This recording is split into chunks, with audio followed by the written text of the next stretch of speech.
Hello everyone, welcome to our channel. We are going to listen Zak Brown. Let's listen to him. Welcome back to Mexico City in the paddock. We're delighted to be joined by Zak Brown. Pato who indeed. I mean, if you just look at this bank of photographers, I'm guessing they're not all here for you.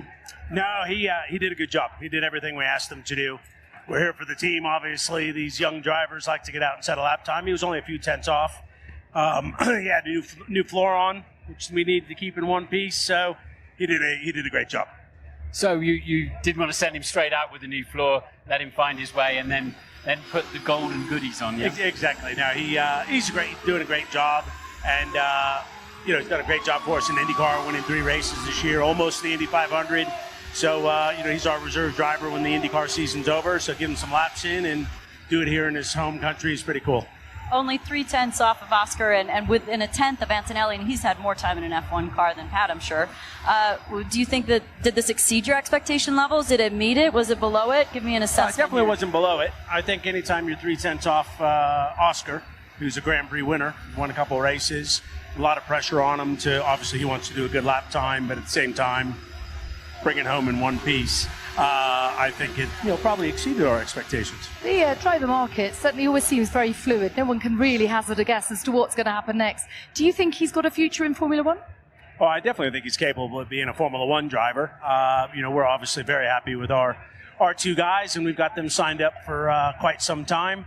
They're not going anywhere, contrary to some speculation by one other team boss. But I think he's very capable of being a Formula One driver, and you never know. Drivers we've seen get appendicitis and COVID and all sorts of things, so we always want to make sure we've got a driver well prepared in case we need to put him in. Absolutely. Now, the big talking point after the race last weekend was, of course, the lap 52 moment between Max Verstappen and Lando Norris. I know that there's probably not much you can say about your request for the right to review, but 5 days on, what are your reflections on it?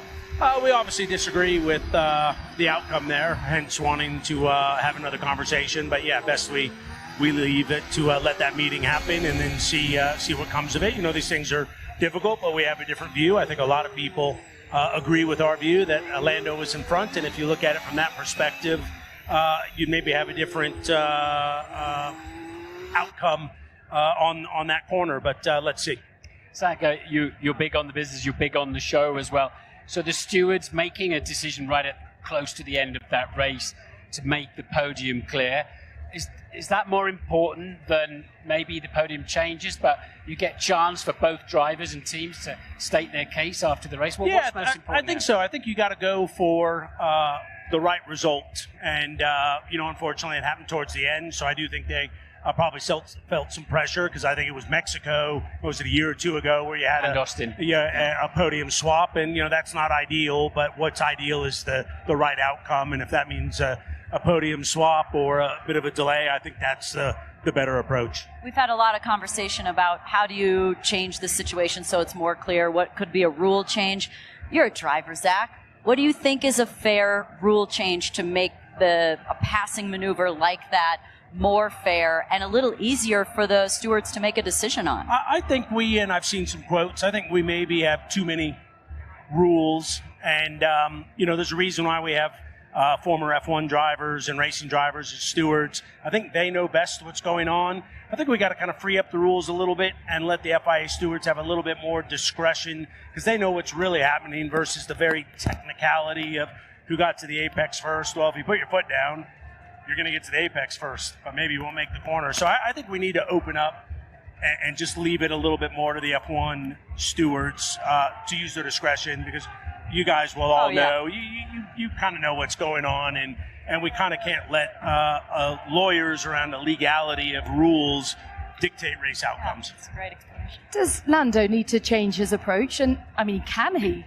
Is it in his mindset to do that, or will he beat Max fair and square, bringing his own strengths to the track? I thought Lando drove great, and it was a great battle, and Max is a fierce competitor. I think Lando did everything he can, short of kind of, sticking a wheel inside and running the risk of crashing, and that's not really Lando's approach. He's racing for himself and for the team, so we can't afford to have a DNF by being overly aggressive. So I think we got to look at the regulations and fix that and let these guys race hard. But race. There weren't these rules back when you were racing, not to date you, but you guys just kind of raced and settled your differences on the track. I think we need to go back to a little bit how it was done in the past. It worked great then. Yeah, if you went off, you were likely to break your legs or kill yourself. So there was a little bit of a persuasion not to run too far off the track back then. But so you're leading the Constructors' Championship ahead of Red Bull, but Ferrari have just come into your rear mirrors after last weekend. Yeah, I've been saying for some time, they're obviously Red Bull is a concern, but I think Ferrari's a bigger concern because they're capable of putting together 1-2s. Carlos from that first session, his race pace, long race pace, looked pretty awesome. They were very strong here last year, so worried about both of them. But if you had to kind of say who you're most worried about, Ferrari's looking really strong. How are you feeling this weekend? Obviously, Pat being a fill-in for Lando for this session, but was he able to contribute to the progress in this FP1 to be able to learn something? Because obviously FP2 is going to be a tire session.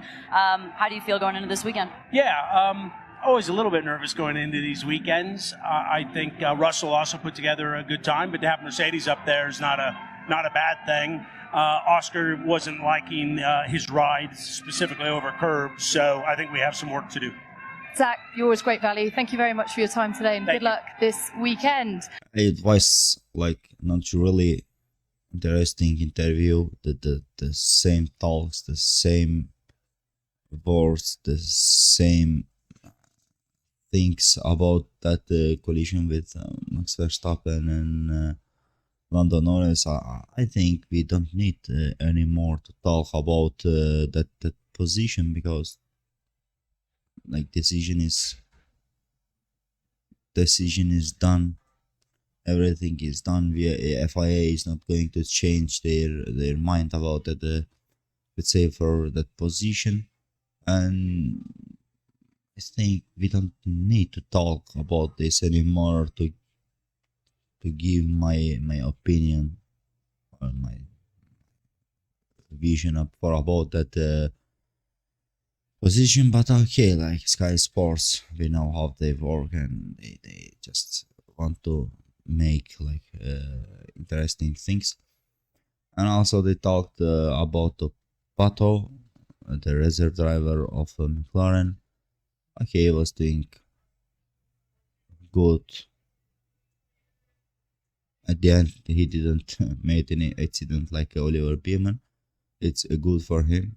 I wish him good luck for his future and on his Formula One career. Let's hope for him to have the seat. And for the last topic of the interview, I think just I'm gonna give my opinion about the topic and I'm gonna finish this video. I don't want to talk too much about this. We will talk more after the practice too. I think Ferrari will win if they didn't make any Ferrari things, but I think they will win the Constructors' Championship.